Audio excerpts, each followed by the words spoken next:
today we heavily rely on smartphones and we cannot imagine our life without smartphones, because in such rectangle shape there is huge data informed, and there are so many datas which are very important for us is there in that smartphone.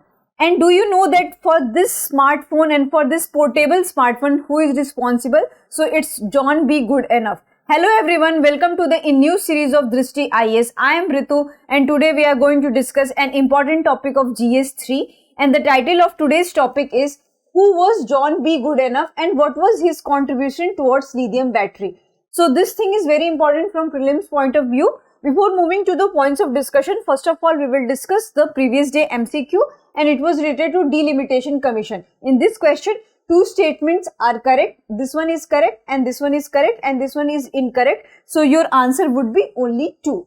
Moving to the points of discussion part, first of all we will discuss the news and then a brief about John B. Goodenough, evolution of battery, contribution of Goodenough, impact of his work, and practice question for prelims. Moving to the news part.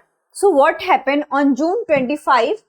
John B. Goodenough died, and why we are discussing this person? Because this person has received Nobel Prize at the age of 97 and he became the oldest member to receive the Nobel Prize along with other 2 people.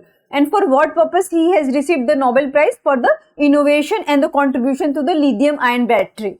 So this is the brief news about this person, and he has made revolution in wireless technology, and because of this we can see that smartphones and laptops and other devices are very portable in nature. So this is the brief news. Moving to the brief about John B. Goodenough. So he was born in Germany in 1922 to American parents, and he has also served the US Army at the World War as a meteorologist, and he earned his bachelor degree in mathematics from the University of Yale and then PhD from University of Chicago in physics. And he has also contributed to the random access memory for the computer, and he has also contributed to the modern magnetism, which is very useful in the field of telecommunication. So what we are seeing here, that he has done diverse kind of work, and his work was not just limited to the chemistry. He has also contributed in mathematics, physics, and also in the computer science. Moving ahead. Evolution of battery. Why we are here discussing about the evolution of battery? Because his work was related to the lithium ion battery. So it's very important to discuss that in what manner there was an evolution of battery. So the first evolution took place in 1800 by Alessandro Volta, and what he does there, he has used the disc of copper and zinc along with the cloth soaked with the salty water, which has generated electricity. And but this was not rechargeable in nature. So the rechargeable battery we got after 6 decades, and in that lead was used. And for what purpose lead was used? And this battery was used for the car ignition and the lights. On the other hand, there is a loopholes in this whole evolution. The life of the battery was very short, the battery was very bulky in nature, and there was an inefficient recharging system. So this was the loophole. Coming to the Whittingham point, because here we can see that when the breakthrough come in this evolution of battery. So this breakthrough come in 1970s when Whittingham developed the first rechargeable battery. And what he does there, he has used 2 kinds of material. One was the lithium and second was the titanium disulfides, and along with it, it has generated electricity and more high kind of voltage of electricity. So this was the contribution of Whittingham, and he has also given base to this lithium ion technology. And so this is moving to the next slide, which is contribution of Goodenough. So in that also, whatever the Whittingham has discovered, there was also a loophole because it has not efficient battery system. So here we are discussing the contribution of Goodenough. So what he does, in 1979 at the University of Oxford, he started working in the field of electrochemistry, including the batteries also.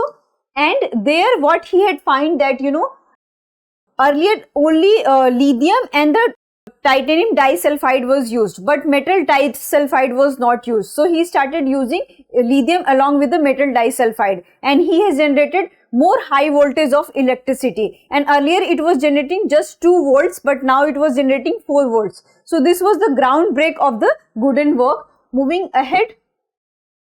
So what was impact of his work? Because he has given the base, and he was not only responsible to make groundbreaking results in the lithium ion technology, but because of his contribution and because of his work, today we can see that mobile phones, laptops and other devices are portable in nature. So this is one of the revolutionary and wireless work because of him.